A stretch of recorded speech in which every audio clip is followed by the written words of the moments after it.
think I understand what they're saying. Dan saya rasa saya mengerti apa yang coba diungkapkan. What does the Bible say Apa yang Alkitab katakan about the natural resources mengenai sumber daya alam that are scarce or being depleted? yang jadi semakin sedikit dan mungkin hilang. And what is our responsibility? Is that right? Do you have that question? Thank you. Oh, okay. Yeah. And what is our responsibility? That we should follow diligently to conserve those. Dan apakah kita perlu dengan giat untuk melestarikan sumber daya alam itu? I'm not even sure if that person's here, but I'll answer it because. Saya nggak tahu apakah orangnya masih di sini. Tapi saya akan coba jawab. Open your Bible to Daniel. Jadi kita ke kitab Daniel. Sometimes the Bible doesn't say something explicitly. Dan terkadang Alkitab tidak menunjukkan secara eksplisit atau langsung. And it'll help you to answer the question. You get answers from the Bible. Dan untuk menjawab saya coba dari Alkitab. If you understand the principles. Kalau saja kita bisa tarik prinsip. So in Daniel chapter 2, jadi Daniel 2, look at verse 37. Kalau kita lihat ayat yang 37. It says, "Thou, O king, art the king of kings, for the God of heaven has given you a kingdom, power and strength and glory." Ya Tuanku Raja, Raja segala raja yang kepadanya oleh Allah semesta langit telah diberikan kerajaan, kekuasaan, kekuatan dan kemuliaan. Okay. Look at verse 38. "Whereas the children of men dwelt, the beasts of the field, the fowls of the heavens, had he given into thine hand, and had made thee ruler over them all. Thou art the head of both." Dan yang ke dalam tangannya telah diserahkannya anak-anak manusia dimanapun mereka berada, binatang-binatang di padang dan burung-burung di udara, dan yang dibuatnya menjadi kuasa atas semuanya itu. Tuhan pula kepala yang dari So masa. you think about Genesis chapter 1. Dan saya memikirkan kejadian 1. And in Genesis chapter 1, Dan dalam kejadian 1, God says that he made man into his image, in his likeness. bahwa Tuhan menciptakan manusia dalam wujud gambarnya. This is verse 26.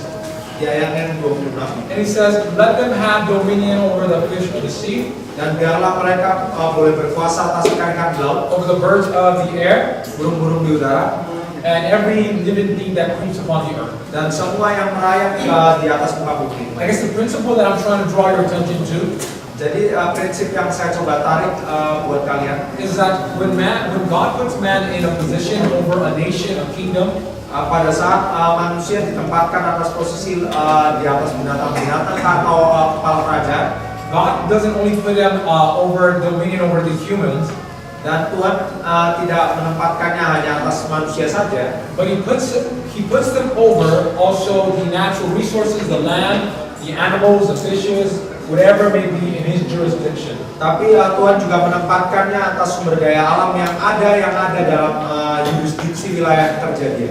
And so for this reason, Jadi untuk alasan ini, the Jews, orang-orang Yahudi, they were instructed by God that when they would farm, orang-orang Yahudi diinstruksikan oleh Tuhan, misalnya pada saat mereka bertani, that they would farm for such amount of time.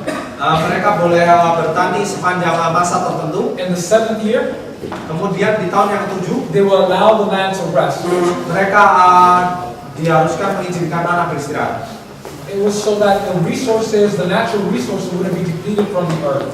Sehingga sumber daya alam tidak musnah dari muka bumi. And so you also have this the year of Jubilee. Dan kita juga memiliki perayaan tahun Jubilee. The reason why Jerusalem was taken captive, or why Israel was taken captive into Babylon. Jadi alasan kenapa Israel ini ditawan akhirnya sampai ke Babel. The Bible says so that the land would have its rest, its Sabbath. Alkitab mengatakan bahwa sehingga tanah itu memiliki peristirahatannya atau sabatnya. Because they did not give them that. In other words, the people were not following that counsel. Karena orang-orang atau bangsa itu tidak mengikuti nasihat yang So diberikan. if this is your burden, Jadi kalau ini menjadi beban teman-teman, do what you can within your jurisdiction. lakukan segala yang teman-teman bisa dalam wilayah kerja atau tanggung jawab teman-teman. With your house, with your car, with your Dengan garden, rumah, mobil dan mungkin kebun kalian. with the things that you have. That's your responsibility. Dengan hal-hal yang kalian miliki, itulah tanggung jawab kita. I don't know where that question came from, but I mean, Saya nggak tahu dari mana pertanyaan itu datangnya. that's what I think you're saying. Mungkin itu yang coba saya pahami maksudnya. I wasn't sure if you're asking about vital forces. Saya nggak yakin apakah pertanyaannya mengacu pada tenaga vital kita, Which is totally different than natural resources. yang mana sepenuhnya berbeda dari sumber daya alam yang ada di tempat ini. Then I have two other questions, Lalu saya punya dua pertanyaan yang lain lagi. and my friend's gonna read it. Mana yang harus lebih dahulu kita, mana yang lebih harus terlebih dahulu kita sebagai umat Advent kami, baptisan pertanda sudah bertobat atau mempelajari dan melaksanakan 28 doktrin? Which one that we Adventists should understand? Is it baptism as sign of repentance, or to learn and do 28 doctrine? It's a which or or. It's a or question, right? Yeah, which one first? Like baptism as sign of repentance, or study the 28 doctrine first? Okay. So you can see from what we've been studying, Jadi teman-teman bisa melihat dari apa yang telah kita pelajari, and also what Jesus said in John chapter 4 to the woman at the well. juga kepada apa yang Yesus katakan di Yohanes 4 kepada wanita di sumur. He says that the true worshipers Bahwa para penyembah yang sejati would worship Him in spirit and in truth. akan menyembah Dia dalam roh dan kebenaran. In other words, this question is like kind of like this: Jadi pertanyaannya mungkin maksudnya seperti ini. should I love my wife or should I respect her? Haruskah saya menghormati istri saya? Respect her. Should I love my wife or should I Haruskah respect her? saya mengasihi istri saya atau menghormati istri saya? That's a horrible question, Pertanyaan yang sangat buruk sekali. and I would say don't ask that question. Dan saya akan bilang jangan tanya pertanyaan itu. Because you should love your wife and you should respect her. Karena kita harus menghormati dan mengasihi istri. So Jesus saying to the woman at the well, Jadi Yesus mengatakan pada wanita di sumur, the people that truly worship me orang-orang yang sungguh mau berbakti padaku, are those that worship me out of love. mereka yang berbakti dari motif kasih. But you have people that say, oh, it's all about love, forget the law. Tapi orang-orang mulai bilang semuanya mengenai kasih, jadi lupakan hukum And Tuhan. then you have other people that say, it's all about the law, it's all about the law, it's principle. Dan ada orang lain lagi yang ngomong mengenai hukum dan semuanya mengenai prinsip saja. But Jesus never separates those two. Tapi Yesus nggak pernah memisahkan keduanya. True worshipers worship in love and in principle. Jadi penyembah yang sejati menyembah dalam kasih dan prinsip. I would have a hard time thinking that a person is ready for baptism Saya memiliki susah memahami seseorang siap untuk baptisan if they have not had the fundamental belief. kalau mereka belum mempunyai dasar-dasar kepercayaan. Because they don't even understand what they're making a commitment to. Karena mereka bahkan nggak tahu mereka buat komitmen untuk apa. So, I don't know if you know or not, Saya nggak tahu apakah teman-teman tahu atau tidak, but Adventists have more than 28 doctrines. bahwa orang Advent punya lebih dari 28 pengajaran. These are called the fundamental. Ini yang disebut tadi yang 28 itu fundamental atau dasar. They're not Adventist doctrines. Dan mereka bukan doktrin Advent sebenarnya. They're Bible doctrines. Itu adalah doktrin In Alkitab. other words, this is the bare minimum that you should know. Seenggaknya itu yang mungkin dibilang inilah yang minimal kita harus ketahui. It's kind of like you trying to say, is it better for me to graduate or to go to school? Seakan seperti kita mengatakan apakah saya perlu lulus atau pergi ke sekolah. This just doesn't make sense. Dan ini kayaknya nggak masuk akal sekali mungkin. Baptism is not a graduation. Dan baptisan bukan tanda kelulusan. It's not a congratulations, you learned your 28. Dan bukan sebuah tanda ucapan selamat kamu udah berhasil 28 doktrin kamu udah pelajari. It's saying, this is the minimum. With what you know now, are you willing to follow Jesus? Dan ini seakan cuma berkata bahwa inilah minimalnya 28 ini yang perlu kamu ketahui apa yang menjadi komitmen kamu untuk Yesus. So you baptize a person and then they don't even know about the Sabbath. Dan coba pikirkan kalau kita membaptiskan orang dan mereka nggak tahu Sabat. They don't know about eating clean and unclean meats. Mereka nggak tahu mengenai yang halal dan yang haram. They might feel tricked Mereka mungkin merasa tertipu into getting baptized. dan karena merasa dibaptiskan. And I'm going to answer the next question with this answer. I think it's the same thing. Dan saya mau jawab pertanyaan berikutnya dengan mungkin cara yang sama. Baptism we're not Catholic. We're not Catholic. Dan kita bukan Katolik.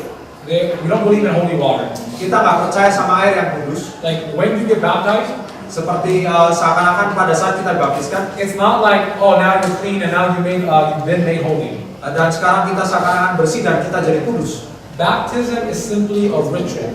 Baptisan sederhananya adalah sebuah upacara. It's testifying of what has already happened in your heart, what people cannot see. Menyaksikan apa yang terjadi dalam hati kita yang orang-orang nggak bisa lihat. So in Matthew 23, Jadi Matius 23, Jesus speaks to the Pharisees, Yesus berkata mengenai orang and he Farisi, says, clean the inside of the cup, bersihkan dulu bagian dalam cawan atau cangkir, that the outside might be clean also. sehingga bagian luarnya juga boleh bersih. In other words, people cannot see your inside, Dan kata lain, orang-orang nggak bisa melihat kita dalamnya, but you're making a public declaration. tapi kita membuat pengumuman kepada khalayak umum. It's a sign of righteousness, a sign of the lifestyle, the commitment that you've made. Adalah tanda komitmen yang kita buat. Righteousness within Bahwa kebenaran di dalam will be expressed with righteousness without. akan diekspresikan lewat kebenaran di luar. So just like you getting married with someone, that's just a ceremony. Sebagaimana kita menikah dengan seseorang adalah sebuah upacara, Because people cannot open your heart and see that you have love in there. It's not something tangible. karena orang nggak bisa belah hati kalian dan lihat apa isi hati kalian, karena itu bukan sesuatu yang terlihat. You're making a public declaration. Tapi kita membuat deklarasi publik. But that ceremony Tetapi upacara itu will never make you faithful. tidak akan membuat kita hanya tetap setia, Will never make you fall in love. tidak akan membuat kita jatuh cinta. It's just an expression Ini hanyalah sebuah ekspresi of what is already going on inside. apa yang terjadi sebenarnya dalam hati kita. Did I get that right? You can read out loud. Sebagai umat Advent yang sudah mengenal kebenaran dari kita lahir, apa yang perlu kita lakukan? Membawa jiwa untuk dibaptiskan atau membantu iman orang-orang yang belum mengenal kebenaran semakin bertumbuh dan percaya pada Yesus dan ajarannya dalam Alkitab. As Adventists that know the truth since we born, what should we do? Is it bring the soul to be baptism, to be baptized, or helping the faith of the people that know of the truth to grow and trust Jesus and His teaching in the Bible? I think that's the same thing. Yeah. In other words, the person, you're leading the person to grow, Dan kata lain, kita bawa orang itu untuk bertumbuh, and you lead them to grow until they're mature enough to make a wise decision. sehingga mereka cukup dewasa untuk membuat keputusan yang bijak. So let me answer this like Jesus answered it, Saya akan jawab ini sebagaimana Yesus menjawabnya. without the part that says hypocrite. I'm not going to say that. Anyway, this is what Jesus said. Ngomong ini yang Yesus katakan. He said, you should have done these things, Kamu harusnya melakukan hal ini, talking about tithing, berbicara mengenai and perpuluhan, not having left undone the other. dan tidak meninggalkan yang lain juga. In other words, he says, yes, it's good for you to be very particular about your tithe, Ya sangat bagus sekali kalian akurat sekali mengenai perpuluhan kalian, but you left something undone. tapi kalian tinggalkan sesuatu yang lain. He said, do these things Yesus katakan lakukan yang ini without stopping to doing the things that you're already doing. tanpa berhenti yang melakukan yang sudah kalian So, lakukan yang baik tadi. It's not an and or answer, it's a both. Ini bukan atau tapi dan melakukan keduanya. Your goal as Adventist is not to get people wet. Dan tujuan kita sebagai orang Advent bukan hanya membasahi diri orang-orang saja. It's to lead them to have a relationship and a commitment with Christ. Adalah untuk membawa orang-orang pada sebuah hubungan dan komitmen pada Kristus. Now let me give you a quick commercial. Saya kasih iklan sedikit. So when I come back from Jakarta, I'm gonna go somewhere around here. Saat saya kembali dari Jakarta, saya akan kembali ke suatu tempat dekat sini. And we're gonna study on how to lead people to Christ, to help them to make decisions for Jesus practically. Dan kita akan bicara mengenai bagaimana membawa orang-orang membuat keputusan bagi Kristus secara praktis. And I know Japanese. Dan saya tahu orang Jawa. Ya. Kita masih semua orang Jawa ya, tanah Jawa. And I know that you guys are infatuated with courtship and marriage. Dan saya tahu mungkin semuanya senang sekali kan dengan topik pacaran dan pernikahan. We're also going to be talking about courtship and marriage. Jadi kita akan bicara mengenai hubungan dan pernikahan juga. I saw so many smiles. Okay. All right. That wasn't even one of the answers, but it made you happy. when we seek the Lord's will, maaf saya baca dulu. Ketika kita mencari kehendak Tuhan, haruskah saya menunggu kesan atau tanda dari Tuhan? Contoh, mengubah pola makan saya atau saya dibaptis. When we seek the God's will, should I wait for a sign, or something from God? For example, is it right for me to change my diet, or if I needed to get baptized? Okay, I get you. So, many people struggle with this idea. Banyak orang berkumpul dengan pemikiran ini. The Bible says that I should get baptized. Alkitab mengatakan bahwa saya harus dibaptiskan. The Bible talks about a diet. Alkitab juga mengatakan mengenai pola makan. The Bible talks about clothing. Alkitab mengatakan mengenai berpakaian. And you're like, when should I do it? Dan mungkin kita bertanya, kapan kita harus melakukan? So I'm gonna wait here. Jadi saya akan tunggu di sini. And God, when you tell me, I'll do it. Jadi Tuhan saat kamu mengatakannya, kau mengatakannya, saya akan lakukan. You know what God says? Dan teman-teman tahu yang Tuhan katakan? I already told you. Saya sudah bilang ke kamu, Do it. lakukan. Because this is called the Word of God. Karena ini disebut firman Tuhan. In other words, God speaks to you through the Word. Dan kata lain Tuhan berbicara pada kita lewat firman-Nya. So if you want to know when to get, for example, baptized, when are you ready? Dan contohnya misal kita pengen tahu kapan kita harus baptiskan, kapan kita siap. It's not wise for you to wait for a sign. Dan adalah tidak bijak untuk kita menunggu tanda. In the Bible, Dalam Alkitab, several people asked Jesus for a sign. beberapa orang memohon pada Yesus untuk tanda. And it was the devil, Dan yang pertama adalah setan, the Pharisees, yang kedua adalah orang Farisi, and a father that wanted his son to be healed. And Jesus says, you lack faith. dan yang ketiga adalah orang yang mau anaknya disembuhkan, dan Yesus katakan pada dia, kamu tidak beriman. But in the Bible, Tapi dalam Alkitab, you have people kita miliki orang-orang like the centurion, sebagaimana si perwira Romawi where he goes and he says, just speak the word only, yang berkata pada Yesus, ucapkan saja and my kata-kata, servant will be healed. dan hambaku akan sembuh. And Jesus says, wow, how great faith you have. Dan Yesus katakan betapa besarnya imannya. If Jesus wanted to speak to you, in other words, if Jesus wanted to communicate to you Dan kata lain, kalau Yesus mau berkomunikasi dengan kita by signs and wonders, lewat tanda dan mukjizat, then there would be no need for the Bible. maka nggak perlu firman Tuhan Alkitab ini. But signs and wonders are not reliable.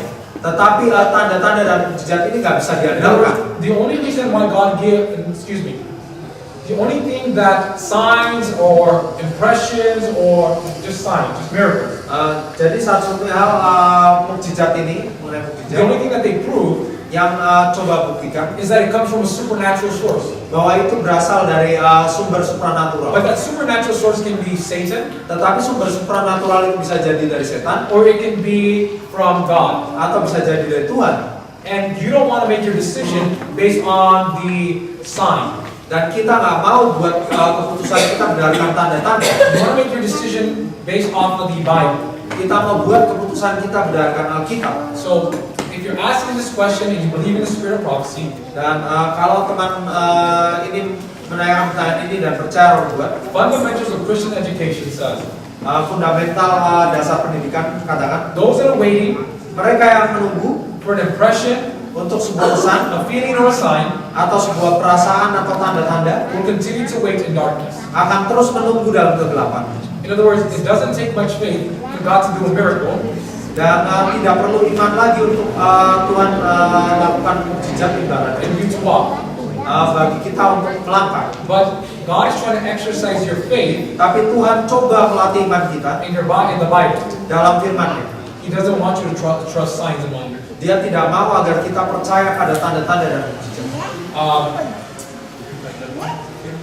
Faith I live by. I think it's faith I live by. Saya And the rasa spirit of prophecy says, ya katakanlah roh buat dikatakan ya, takut salah pengguna. Satan can give you feelings and impressions. Dia bilang bahwa setan dapat memberikan kita kesan atau impresi. Great controversy in the introduction. perkenalan atau pendahuluan kemenangan akhir. Every feeling and every impression Dia katakan setiap perasaan dan emosi dan kesan should be tested by the Word of God. harus diuji lewat firman Tuhan. So, what I'm trying to tell you, Jadi yang saya coba ungkapkan pada teman-teman, if God tells you, kalau Tuhan berkata pada kita, should I get a boyfriend? Should I date this guy that is non-Adventist? haruskah saya memacari dia yang orang bukan Advent? Or should I break up with my boyfriend that is not Adventist? Atau haruskah saya putuskan pacar saya yang bukan orang Advent? Give me a sign. Kasih saya tanda. Do you need a sign? Apakah kita perlu tanda kasih? No sign. Nggak ada tanda. Maybe Satan will give you a sign. Mungkin setan yang akan kasih kita tanda. Maybe he'll give you impressions and feelings. Mungkin dia akan kasih kita kesan dan perasaan. But Deuteronomy chapter 7 already says, Tetapi Ulangan pasal 7 telah berkata, he says, do not give yourself over to marriage, no covenant, nothing. bahwa jangan berikan diri kita menikah dengan bangsa lain atau hal-hal semacamnya. I think that's it. I think you get the point. Saya rasa teman-teman sudah dapat poin. Testimonies for the church talks about 3 ways on how to find God's will. Testimoni bagi gereja mengatakan 3 poin untuk mengenal kehendak Tuhan. The book Education, it's called Life Work as well. Buku pendidikan juga disebut Life Work. Ministry of Healing, the last 5 chapters. Hidup yang terbaik, 5 pasal yang terakhir. And this is for people that believe in the spirit of prophecy. Ini untuk orang yang percaya pada roh nubuat. And I think that's enough. You should have enough to read from there. Saya rasa udah cukup lah, cukup banyak bacaan. Okay, is that a question or is that? Ya, Last question. Oh, that's very cool. my friend, teman saya sangat menyayangi saya. Saya percaya dia dan selalu cerita ke dia bahkan sampai ke dosa-dosa kesayangan saya. Saya baru sadar bahwa dia ungodly karena dia bilang saya tidak salah. Karena saya hanya mencoba untuk mendapatkan kebahagiaan. Question. Saya peduli pada dia, tetapi apakah saya harus stop berteman dengan dia? Karena prinsip-prinsipnya dapat kurang lebih mempengaruhi saya, atau ada cara bagaimana untuk mulai memperkenalkan kasih Yesus juga ke dia.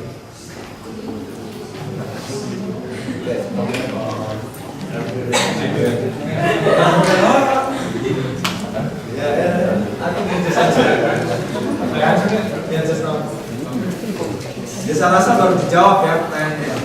Oke.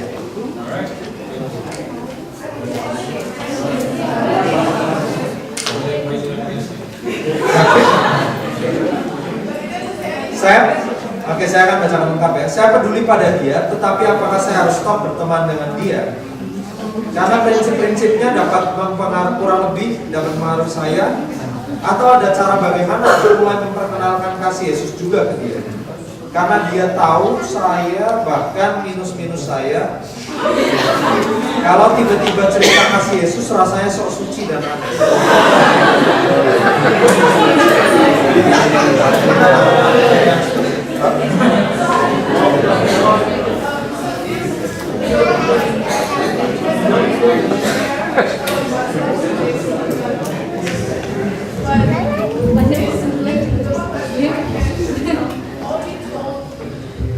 For those that don't speak last. Okay, so I think this question.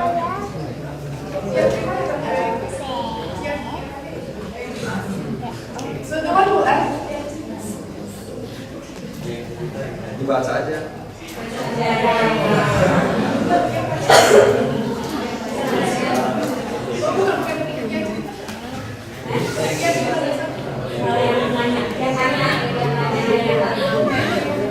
Who asked the question?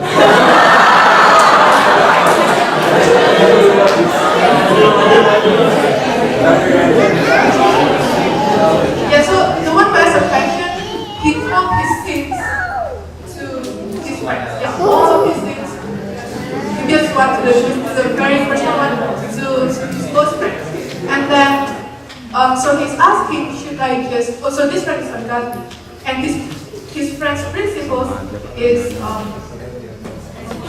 affected his principle, his His atmosphere is stable. So he's asking, should I just stop being friends with him? But at the same time, he has the burden to share the love of God to this friend. But since this friend knows all his sins, if he tells about Jesus' love, and then we are here to hold him for that.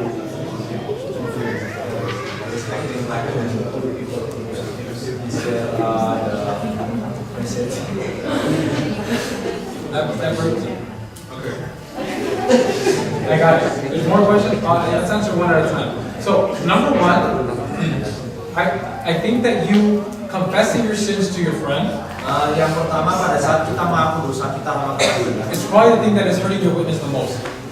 itu mungkin yang paling melukai kalau kita, yang paling apa ya, maksudnya membebani kalau kita mau bersaksi sama dia. I think, you can't go back. Kita juga nggak bisa melangkah mundur lagi, udah cerita kan. You don't confess your sins to your friends. Tapi kita jangan akui dosa kita pada teman-teman The kita. Bible says confess your faults. Alkitab akui kalau kita memang ada kesalahan sama teman kita. There's a difference between sins and faults. Ada perbedaan antara dosa dan kesalahan. Your sins are transgression of, the law, doing that is immoral. Kalian tahu bahwa dosa adalah pelanggaran hukum Tuhan yang mana adalah imoralitas. But my fault is if I push my translator. Dan katakanlah kesalahan saya kalau saya dorong teman penerjemah saya. That's a trespass against him or a fault that I have against him. Itu adalah pelanggaran saya terhadap hukum moral tapi terhadap dia. And so I should go and ask for forgiveness. Jadi saya harus pergi untuk minta maaf. I mean, biblically speaking, jadi katakanlah secara alkitabiah, I should do it in front of everyone if I committed that in front of everyone. secara alkitabiah saya harus lakukan permintaan maaf itu di depan semua orang kalau saya melakukannya di depan publik. But my secret sins, Tetapi dosa-dosa tersembunyi saya, those are between me and God, itu hanya antara saya dengan Tuhan, or that person that I inflicted pain upon. atau dengan siapa yang mungkin saya sakiti atau saya gosipkan dan semacamnya. And so, maybe the principles that they gave you Mungkin prinsip yang hal itu berikan are bad, adalah buruk, but it's not his fault. tetapi itu bukan kesalahan dia. He's trying to help you. Dia coba membantu teman-teman.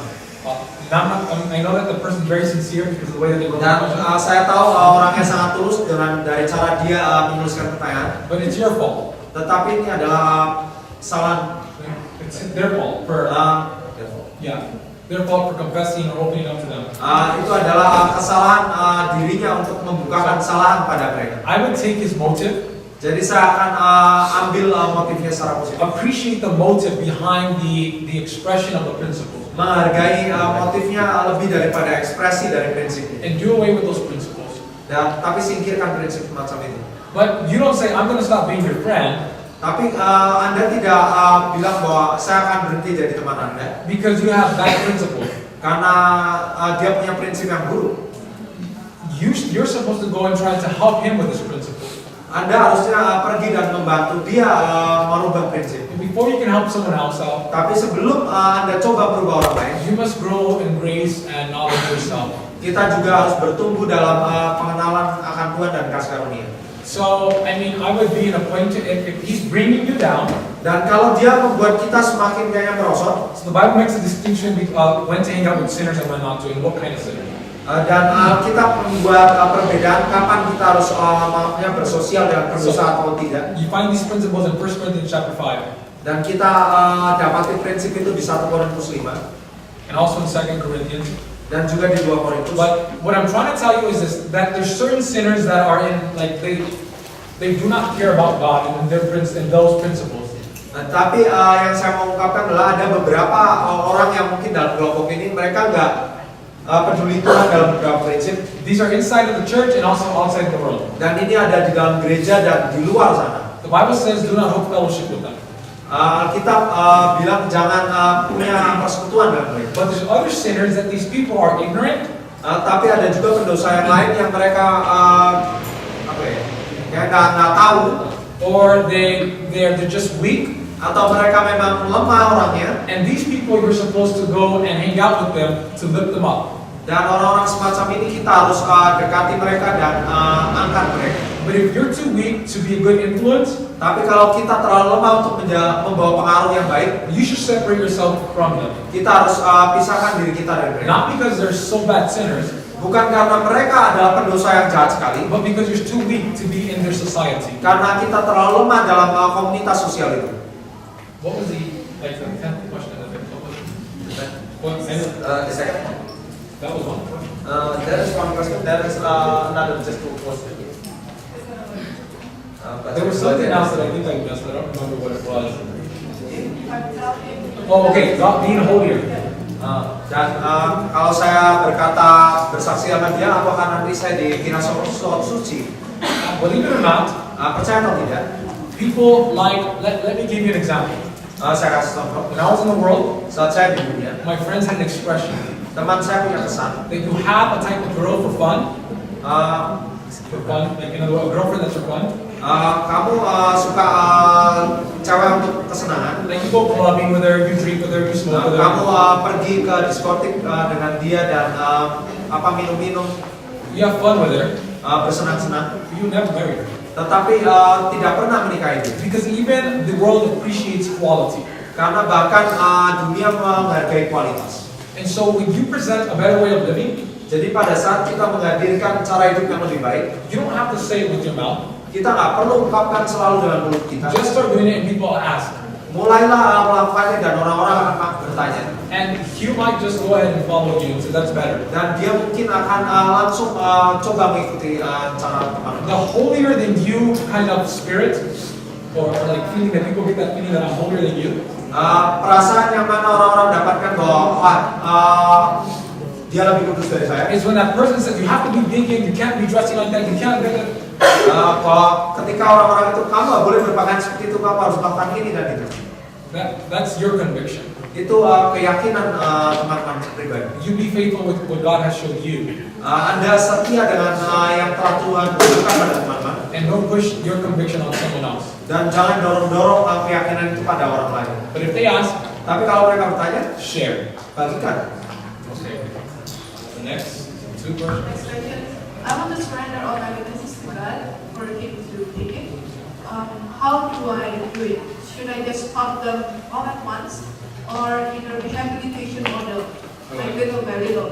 The example is music. I'm used to listening to worldly music, and I'm addicted. I know how to stop. Okay. Let me illustrate this with it. Let's see. Read the division. Oh, got it. Untuk menyerahkan tiap kelemahan kita kepada Tuhan, agar Tuhan ambil, apakah harus langsung stop sekaligus atau model rehabilitasi sedikit demi sedikit? Contohnya musik, lagu-lagu dunia bikin saya kecanduan kalau saya tidak dengar, padahal saya tahu saya harus. Is that it? So let me illustrate like this. Jadi izinkan saya gambarkan seperti ini. If I go to the doctor Kalau saya ke dokter and I say, doctor, dan saya bilang ke dokter, my arm hurts, tangan saya sakit. and he says, I have bad news for you, Daniel. Saya punya kabar buruk buat kamu Daniel. We're gonna have to chop it off. Kita harus amputasi. Let's chop off my arm. Not my arm. Jangan tangan saya. If you don't cut it off, it's gonna spread all over your body and you're going to die. Dan kalau nggak dipotong nanti menyebar itu penyakit ke seluruh tubuhmu dan kamu mati. Cut it off. Potong. And the pastor says, I'm gonna do one finger at a time. Dan pendetanya bilang saya akan lakukan satu jari After I demi satu take jari. all your fingers, then I'll do your wrist, Dan setelah jari-jarimu saya baru potong pergelangan tanganmu. then to your elbow, Lalu sampai sikumu. and I'll finish off your shoulder. Lalu saya selesaikan sampai ini lengan. Does that sound reasonable? Terdengar masuk akal? Oh, like that. So this is what you're doing with your spiritual life. Dan inilah yang kita lakukan dengan kehidupan rohani kita. Like, should I just cut one finger at a time? Haruskah saya cuma potong satu jari saja setiap kali? Cut it all off. Potong semuanya langsung. God will give you the victory. God will help you. Tuhan akan kasih kemenangan, Tuhan akan bantu. We need to practice the principles that we learned. Kita perlu praktekkan prinsip-prinsip yang kita pelajari. Jesus gives some really good principles regarding this. Yesus memberikan prinsip yang baik mengenai hal ini.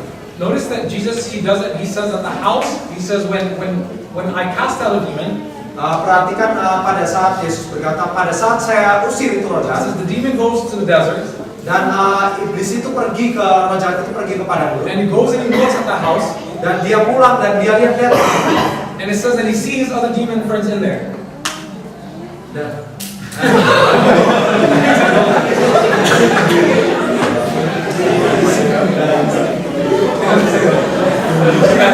It's all good on my translation.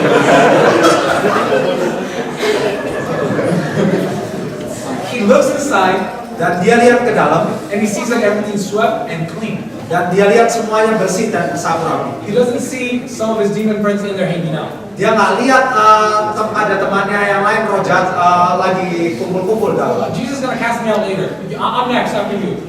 Yesus akan usir kamu nanti. No, Jesus says that the whole house is clean. Tapi Yesus bilang seluruh rumah It is tersapu swept. bersih, tersapu rapi, bersih dan rapi. But he says Tapi dia katakan, that because he sees it empty, tetapi karena si setan itu melihat itu rumah kosong, he goes and gets other demons that are more wicked than him and goes back into the house.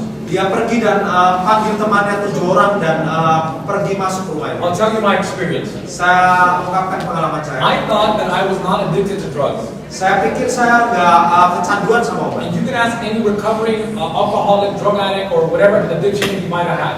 Dan teman-teman bisa tanyakan pada orang-orang yang pernah kecanduan narkoba atau minuman terlarang. So I used to smoke, Saya biasa merokok, and people are like, "You're addicted." dan orang mengatakan kamu udah And I was kecanduan. like, "I'll prove it to you that I'm not. I can quit whenever I want."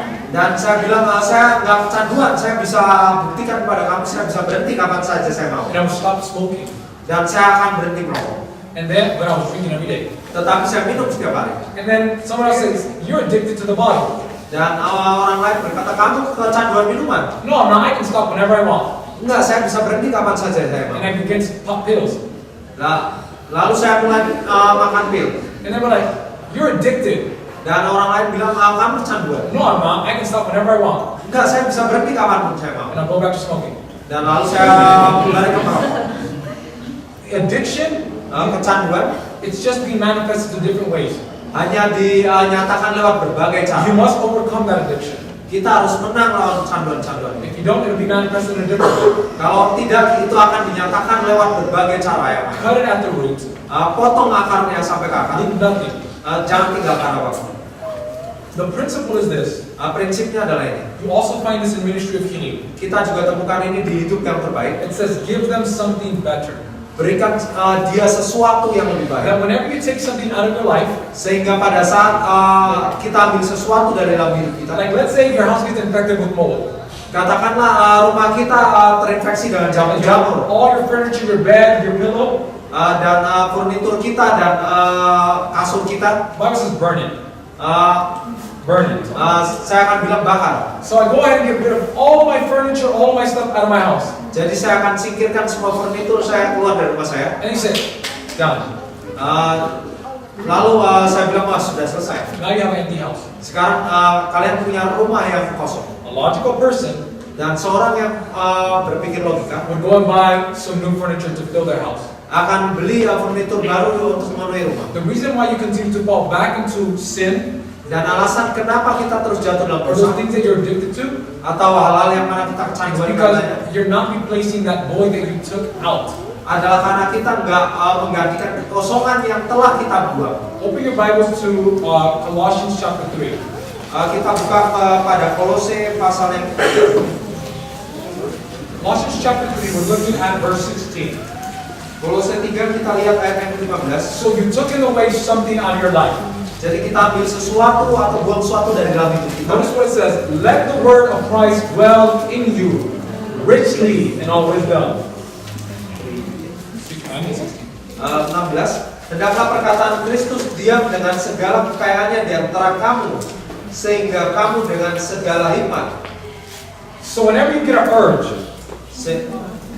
whenever you get a strong desire Pada saat kita memiliki hasrat yang kuat, of listening to that music or those movies or whatever, mendengarkan musik atau kan nonton film apapun itu, begin to study the Bible and think about it. mulai belajar Alkitab dan pikirkan renungan mengenai hal So itu. you get urged, Sehingga pada saat hasrat kita menyala, pray and read. berdoa dan baca. Get urged, Hasrat menyala, read. berdoa dan baca. So your body begins to recognize Sehingga badan kita mulai mengenali that when you have an urge, pada saat kita punya hasrat itu menyala, that it should be replaced with the word. harus digantikan dengan firman. And then you begin to crave the word instead of those things. Sehingga kita mulai kecanduan firman dan bukan hal-hal Let me duniawi. take a quick experiment. Saya akan ungkapkan percobaan yang singkat. There was a dog, Ada seekor anjing, they got some meat, ada daging, and the dog would begin to drool. dan anjing itu mulai ngiler. And they would give the dog the meat. Lalu mereka akan kasih anjing itu Every daging. time they put meat in front of him, Dan setiap kali mereka temeng-temeng itu daging di depannya, to drool. dia mulai berliur lagi. And so then we decided to change the experiment a little bit. Lalu mereka mulai rubah percobaannya. Is that with the meat, Adalah dengan daging itu, you ring the bell. mereka bawa itu apa bunyikan So you lonceng. ding, ding, ding, ding, ding, ding. Ya seperti itu ya, ting ting ting ting. And the dog would begin to salivate. Dan anjingnya mulai ngiler lagi. And they would do it over and over and over. Dan mereka akan melakukannya terus dan terus. Then they change the experiment again. Lalu mereka rubah lagi eksperimennya, percobaannya. Now, no more meat. Sekarang nggak perlu daging lagi. Health report. Reformasi kesehatan.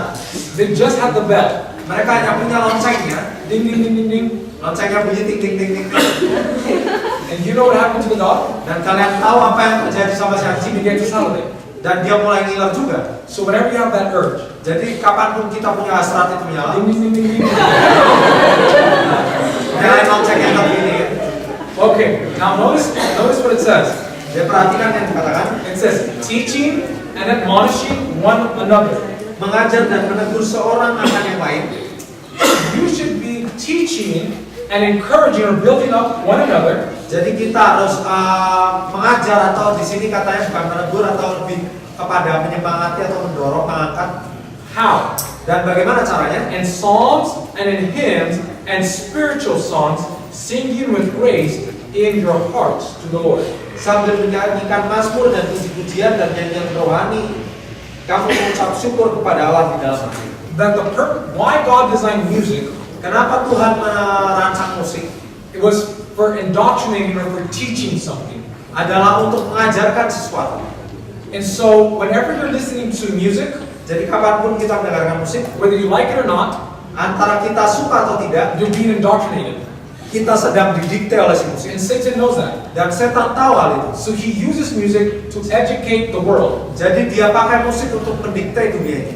So what you should do, Jadi yang perlu kita lakukan, remove that worldly music. singkirkan musik-musik dunia And when ini. you have a temptation, Dan pada saat kita punya penggodaan, replace it with something godly. gantikan dengan sesuatu yang rohani. I hope that it's practical for you. Saya harap ini praktis bagi teman-teman. Any other questions before we start with our message? Ada pertanyaan lain sebelum kita masuk ke barat? So, if you guys have any questions, I'll try to answer them, whether they be not from our sessions. Jadi kalau teman-teman punya pertanyaan, saya akan coba jawab. Entah itu dari sesi kita lakukan, I'll do my best. saya akan coba yang terbaik. But if not, Tapi kalau tidak, we'll do a short devotional thought. How about that? kita akan lakukan renungan singkat ya. Okay. So, let's pray. Jadi mari kita berdoa. Heavenly Father, Bapa di surga, thank you for your people kami bersyukur atas umat-Mu, that desire to live according to your word. kerinduan untuk boleh hidup seturut firman-Mu, That desire, Father, to live by what you have spoken. kerinduan untuk boleh hidup seturut dengan apa yang Kau telah ungkapkan. Thank you, Father, for the sincerity of the young people or the old people that request or that submitted questions. Terima kasih Tuhan atas pertanyaan-pertanyaan yang mungkin ditanyakan orang muda dan orang-orang tua yang ada. I pray, Father, that you fulfill the desires of their hearts in getting victory. Sekiranya Kau boleh penuhi hasrat hati mereka dan berikan mereka kemenangan. And I ask you for this in the name of Jesus. Dan kami mohon dalam nama Yesus. Amen. Philippians chapter 1. Filipi 1, masih menjawab saya. Philippians chapter 1, Paul says, Paulus katakan, speaking to the people at Philippi, berkata pada orang-orang Filipi, he says, being confident of this very thing. 6, excuse me. 1:6 katakan, Akan hal ini aku yakin sepenuhnya that he that began a good work in you will perform it or will finish it until the day of Jesus Christ.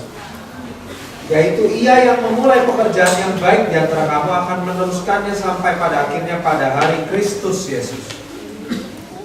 I know Saya tahu that Jesus will finish that work in you bahwa Yesus akan menyelesaikan pekerjaan itu di dalam diri because of Anda. the questions that you're asking. Karena pertanyaan yang Anda tanyakan, You have a desire. Anda punya kerinduan itu. And if you just continue to submit Dan kalau kita terus menyerahkan diri and live up to the light that you have, dan hidup seturut dengan apa yang telah kita miliki, don't worry.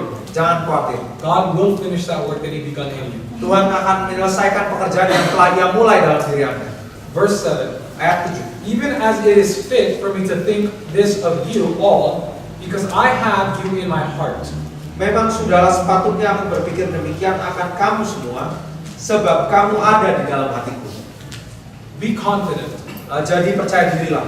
Be confident in those that you seek to see a change. Percaya dirilah dengan yang mana kamu coba untuk mencari perubahan. And be confident that Christ will fulfill His promise. Dan terutama percaya dirilah bahwa Kristus akan menggenapi janjinya. So now for the message. Jadi sekarang masuk ke kabar. Speaking about suffering, Berbicara mengenai penderitaan, most of the time seringkali we suffer, kita menderita not because it's God's will, bukan karena itu kehendak Tuhan, but because of ourselves. tetapi karena diri kita sendiri. There is a suffering and left us to the end. Oh no, not the end. I left it to this session.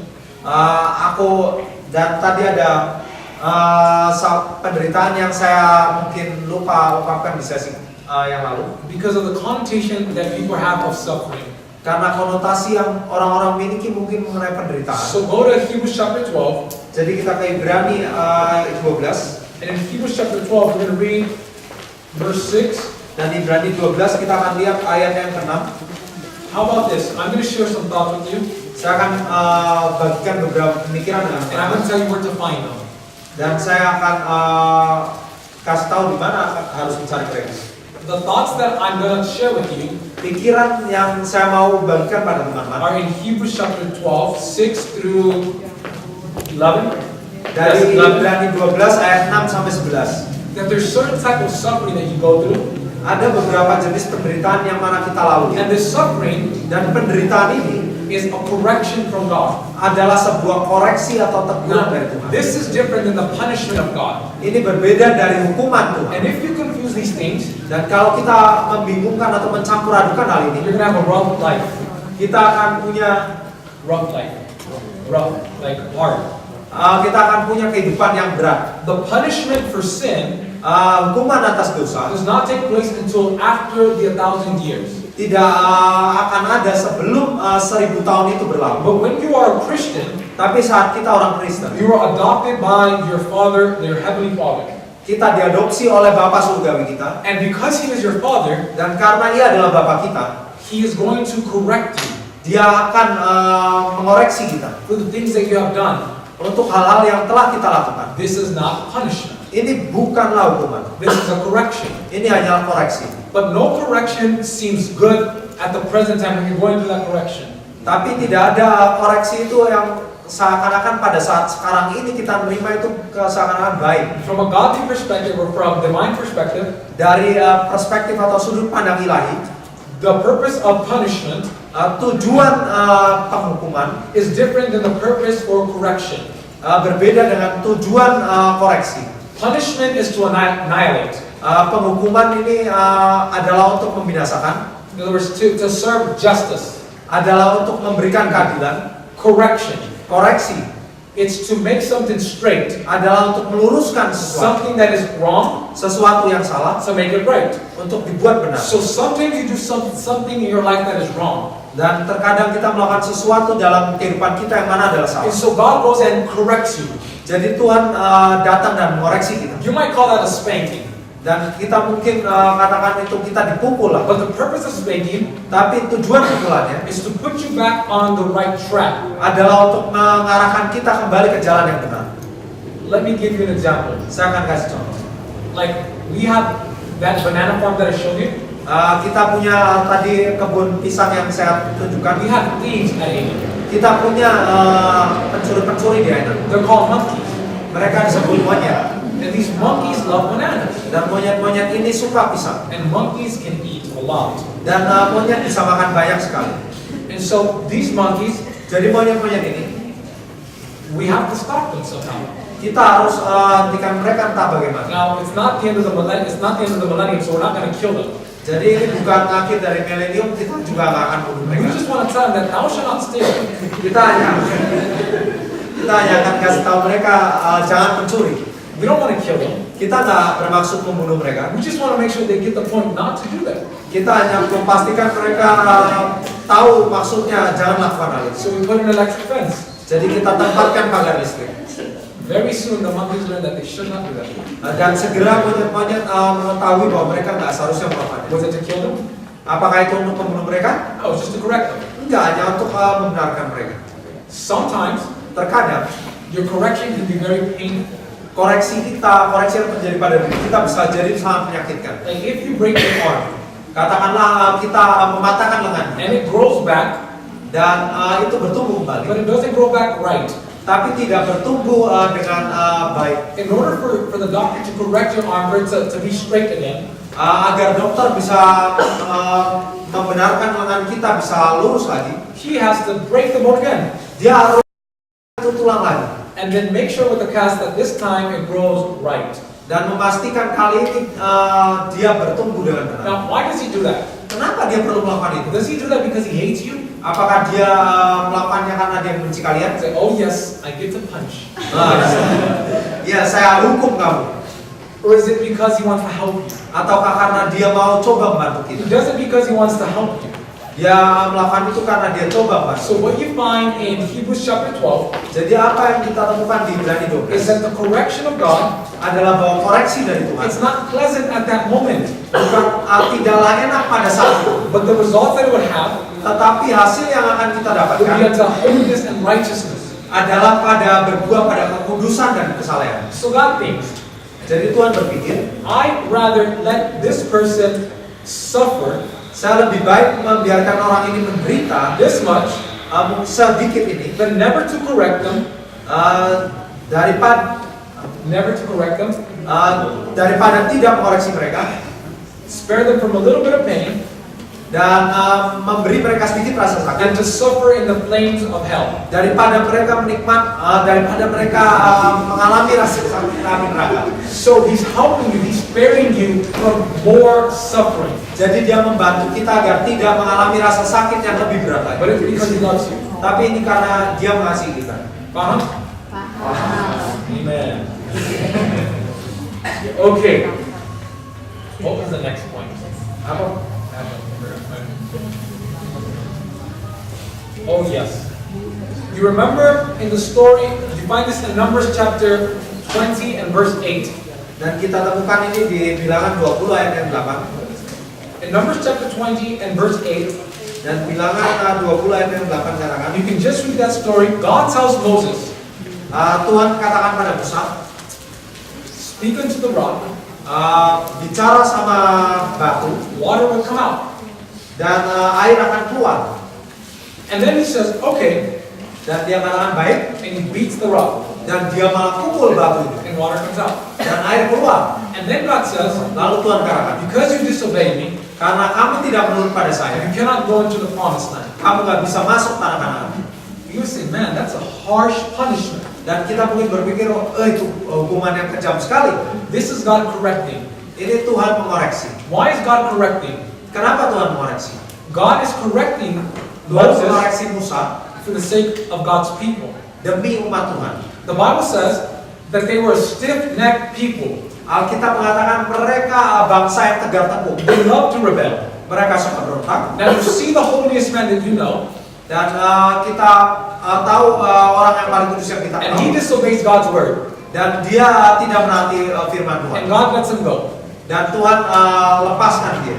I'm pretty sure that you've used this excuse, or you've heard someone use this excuse. Dan saya percaya kalau mungkin ada orang yang pernah pakai alasan itu. But the pastor eats meat. The pastor eats meat. But the pastor eats meat. That's an excuse. Nah, tapi pendeta makan daging. Or the deaconess wear little skirts. Dan tapi si diakon pakai rok pendek. So why can I do it? Jadi kenapa saya nggak bisa lakukan? Just how your suffering can be used for something, let's say, to embolden someone for the gospel. Dan katakanlah tadi saya cerita bahwa penderitaan kita bisa memberanikan seseorang demi kemajuan If Injil. God doesn't correct you, Dan kalau Tuhan tidak mengoreksi kita, it would embolden the sinners itu akan memberanikan juga para pendosa lain and give them an excuse dan memberikan mereka alasan to go further in sin. untuk mereka berlanjut dalam dosa mereka. So Moses says in Deuteronomy, Jadi Musa berkata dalam kitab Ulangan, he says, I was not allowed to go into the promised land. saya tidak diizinkan masuk ke tanah He perjanjian says, for your benefit. untuk kebaikan. In other words, I was being punished Dengan kata lain, saya dihukum to be set as an example, or excuse me, corrected, untuk dikoreksi, for an example untuk menjadi teladan that God does not play favorites. bahwa Tuhan tidak main pilih kasih, That sin is very serious. bahwa dosa sangatlah serius. This happens at any school that you're going to open. Dan ini Any school. terjadi pada sekolah manapun yang ada. The students Para murid may misbehave, mungkin salah bertingkah, and when you discipline or expel one student, dan pada saat kita keluarkan atau disiplin satu murid, they say, wow, it's serious. dan mereka murid-murid yang lain mulai berkata, wah ini serius sekali. And it prevents them from going further in the rebellion. Dan ini mencegah mereka yang lain dalam pemberontakan. So it's because God corrects you because He loves you, Yang pertama, Tuhan mengoreksi kita karena Dia mengasihi kita, and because He wants the best for you. dan karena Ia mau yang terbaik bagi God diri corrects kita. you Dan Tuhan mengoreksi kita for the sake of others. bagi demi orang lain. Okay, Matthew chapter 7. Matius pasal yang ke-7. You find this thought in verse 9 and 11. Matius 7 kita ayat 10 dan 11. And the question is simple. Jesus taught with questions. Dan pertanyaannya mudah, Yesus mengajar dengan pertanyaan. So He says, look, how many of you guys that are parents, how many of you guys that are mom and dad, Berapa dari antara mama, ayah dan ibu, if your son were to come to you and he was hungry, kalau anakmu lapar dan anakmu datang dan lapar, and he would say, dan kamu akan berkata, Daddy, dan dia give berkata, me bread to eat. ayah kasih saya roti buat makan. You say, no problem, and you give him a rock. Dan gak masalah, kamu kasih dia batu. No, Daddy, I want some fish. Enggak, ayah, aku mau ikan. No problem, and you give him a scorpion. Dan gak masalah, kamu kasih kalajengking. No, I want fish. Enggak, saya mau ikan. Here's a snake. Dan ini ular. And everybody's thinking like, what kind of sick person would do that? Dan orang-orang berpikir orang sakit jiwa macam apa yang akan melakukan itu. You understand what he's saying? Kalian paham yang coba diungkapkan? That's so twisted, a twisted way of thinking. Dan itu cara berpikir yang begitu terpelintir. He says, if you being wicked by nature, Dan kemudian dikatakan kalau kamu yang jahat, you wouldn't even do that. kamu bahkan tidak akan melakukan hal itu. What makes you think that God Father would do that? Apa yang membuat kamu berpikir Bapa surgawi kita akan melakukan hal itu? The reason why suffering discourages so many people Alasan kenapa penderitaan ini membuat orang banyak patah semangat is because they do not have a precise knowledge of God karena mereka tidak mempunyai pengenalan yang tepat akan Tuhan and who He is. dan siapa Dia. But if they truly knew His character, Tapi kalau mereka tahu sebenarnya karakter Dia, they would never think like that of God. mereka nggak akan berpikir demikian tentang So Tuhan. there's some suffering that you would never understand. Jadi akan ada beberapa penderitaan yang kita nggak akan Like pernah you don't mengerti. know if I'm being corrected. Dan kita nggak tahu, mungkin kita sedang dikoreksi. You don't know if this is persecution from Satan. Dan kita nggak tahu apakah ini adalah penganiayaan dari setan. You don't know if this is for someone's salvation. Dan kita nggak tahu apakah ini untuk You keselamatan orang might lain. not have a clue in the world why you're going through this. Kita mungkin nggak punya petunjuk apapun kenapa kita harus melalui hidup kehidupan But seperti ini. remember His character. Tetapi selalu ingat karakter Tuhan. Desire of ages, thoughts on the Mount of blessings, and ministry of healing. Kerinduan segala zaman, khotbah di bukit dan hidup yang terbaik. She says that the favorite theme of Jesus to meditate upon Dia mengatakan bahwa tema favorit yang Yesus suka meditasikan was the paternal love of the Father. adalah kasih The kasih fatherly Bapa love. yang sejati. The fatherly love of the Father, yeah. Jesus understood the love and the depth of God. Yesus memahami kedalaman dari Tuhan. But Jesus suffers more than any of you in here. Dan Yesus mengalami penderitaan lebih daripada kita semua di sini. But Jesus understood the character of God. Tetapi Yesus paham benar karakter Tuhan. And he understood Dan dia paham that whatever God was allowing them to go through dan apapun yang Tuhan izinkan untuk dia lalui was for the best. adalah untuk yang terbaik. Whether he understood it or not. Entah dia paham untuk apa atau tidak. He just had that experiential knowledge Dia punya pengalaman ini berjalan bersama Tuhan. that he knew this is what's best. Sehingga dia tahu inilah yang terbaik. So no problem, let me suffer. Jadi gak ada masalah, izinkan saya, biarkan saya menderita. And he was at peace. Dan dia memiliki damai sejahtera But itu. it's because you have a warped way of thinking about God Tetapi karena kita punya pemikiran yang salah ini akan Tuhan, that you have not known him by experience or by a precise knowledge, dan kita tidak mengenal dia lewat pengenalan yang benar, that it makes you think like, what did I do wrong? dan kita mungkin berpikir, apa yang saya lakukan yang salah? Why would you let me go through this? Kenapa engkau izinkan saya melalui semua ini? It's because you neither trust him, Apakah you don't trust him, or know him. apa ini antara kita tidak percaya sama dia atau tidak mengenal dia? But when you truly trust God, Tetapi kalau kita benar-benar percaya sama Tuhan, you just know kita akan langsung tahu that it's for the best. ini untuk yang terbaik, gitu saja. So open your Bibles to Psalms 37, Jadi kita buka Alkitab kita Mazmur verse 37, 4 and 6. ayatnya ke-4 dan 5. It says, delight thyself in the Lord, and he shall give thee the desires of your heart. Dan bergembiralah karena Tuhan, maka Ia akan memberikan kepadamu apa yang diinginkan hatimu. 374. God wants to give you the desires of your heart. Tuhan rindu untuk memberikan kita keinginan hati kita. But remember that our hearts are deceitful. Tapi ingat, hati ini licik. And that sometimes when God wants to give you the desires of your heart, Dan terkadang pada saat Tuhan ingin rindu memberikan kita keinginan hati kita, Romans says that we don't even know what to ask for. Kitab Roma bahkan mengatakan kita bahkan nggak tahu apa yang kita minta. So you can imagine a baby pulling on daddy's shirt. Jadi kalian bisa bayangkan seorang bayi yang menarik-narik pakaian ayahnya. Saying, Daddy, Daddy, give me a stone to eat. Dan ayah kasih saya batu untuk boleh makan. And God the Father being a good and loving Father Dan Bapa di surga yang mana adalah Bapa yang pengasih dan penyayang, says, I'd rather give you bread. saya lebih baik kasih kamu roti. And he says, no, Daddy, I want a stone. Enggak ayah, saya mau batu saja. Give me a scorpion. Kasih saya Scorpio. Give me a serpent. Kasih saya ular. And Jesus says, I'd rather give you a fish. Dan Yesus mengatakan saya lebih baik kasih kamu ikan. But we suffer Tetapi kita menderita because we want that scorpion. karena kita malah menginginkan sekali You seperti don't kita. know what you're asking for. Kita sebenarnya nggak tahu apa yang mau kita minta. So God, out of His mercy, will not give it to you. Jadi Tuhan dalam kemurahannya tidak akan memberikannya pada kita. That's not real suffering. Itu bukan penderitaan yang sejati. My nephew cries when I do that to him. Dan keponakan saya menangis saat saya lakukan hal itu terhadap dia. But look at Psalms 84 and verse 11.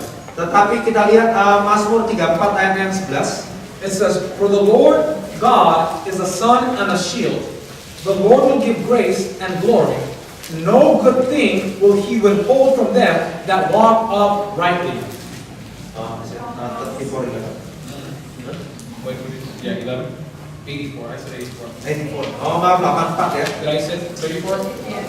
Oh, excuse me. That's why I should stick to my notes, you see? 84:12 kalau ayat Indonesia kita. Sebab Tuhan Allah adalah matahari dan perisai, kasih dan kemuliaan Ia berikan. Ia tidak menahan kebaikan dari orang yang hidup tidak bercela. In other words, what you must understand, Dengan kata lain yang kita harus that pahami, if you're asking God something, bahwa pada saat kalau kita meminta pada Tuhan and we're sesuatu, like, God, why aren't you not giving it to me?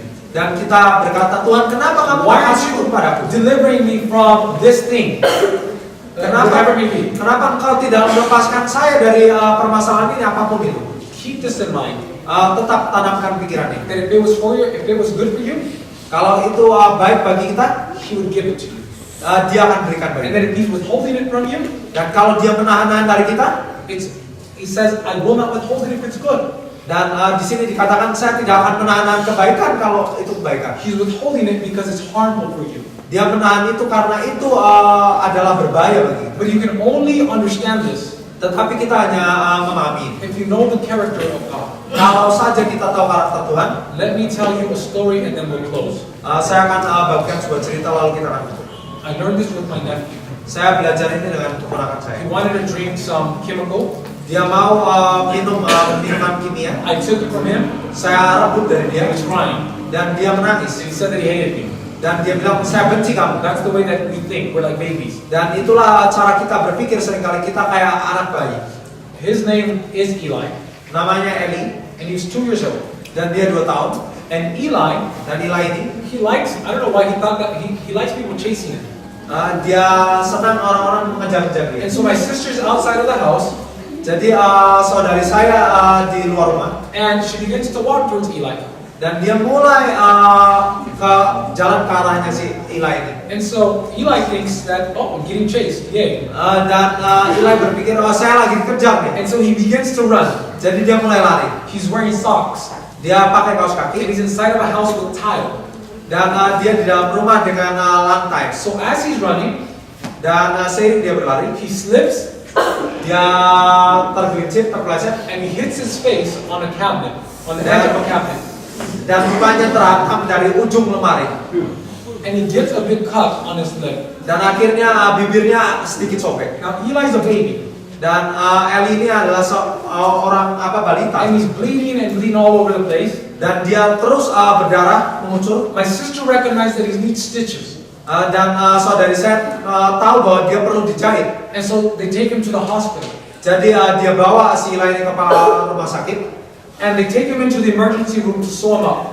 Jadi dia bawa ke UGD untuk boleh dijahit. And they try to lay him down. Dan mereka coba baringkan dia. And he's screaming, Dan dia terus meronta dan "Mommy, menjerit. help! Mommy, help!" Ibu bantu saya, tolong. And the doctor says, "Ma'am, Dan dokternya berkata, nyonya, hold your son down." tolong pegang tangan putra Anda. And so my sister says that she had to put her hand on her child's face Jadi saudari saya berkata bahwa dia harus taruh tangannya untuk menahan and put all her weight upon this child. dan mengerahkan seluruh tenaga untuk menahan anaknya. And Eli was crying, "Mommy, no, Mommy, stop!" Dan Eli terus meronta, tidak mama, tidak, berhenti. She had to pinch his mouth. Pinch his mouth. Dan dia coba jepit mulutnya So that he would keep his mouth open so that they can stitch it up. sehingga mulutnya bisa tetap terbuka dan mereka bisa jahit mulut. The doctor tried to sew him up Dokter coba jahit dia and he bit his finger. dan dia mulai menggigit. So my sister pinched his mouth. Jadi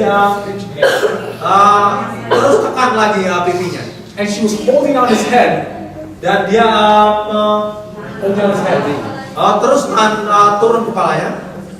And Eli was just crying, "Why, Mommy, no, stop!" Dan Eli terus meronta, mami kenapa, berhenti. Eli was thinking that his mom was against him.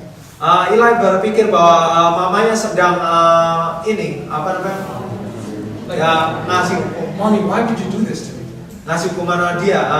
Mami kenapa kamu harus lakukan ini sama saya? Why aren't you defending me from this wicked man? Kenapa kamu gak pertahankan saya sama orang yang jahat ini? It's that he has a limited understanding. Tetapi karena dia punya pemahaman yang terbatas itu. Then when my sister is trying to help him to get healed, Pada saat saudari saya membantu dia agar boleh disembuhkan, he takes it as God inflicting pain upon him. dia mengira bahwa Tuhan seakan-akan seperti kita mengira bahwa Tuhan sedang mencoba melukai.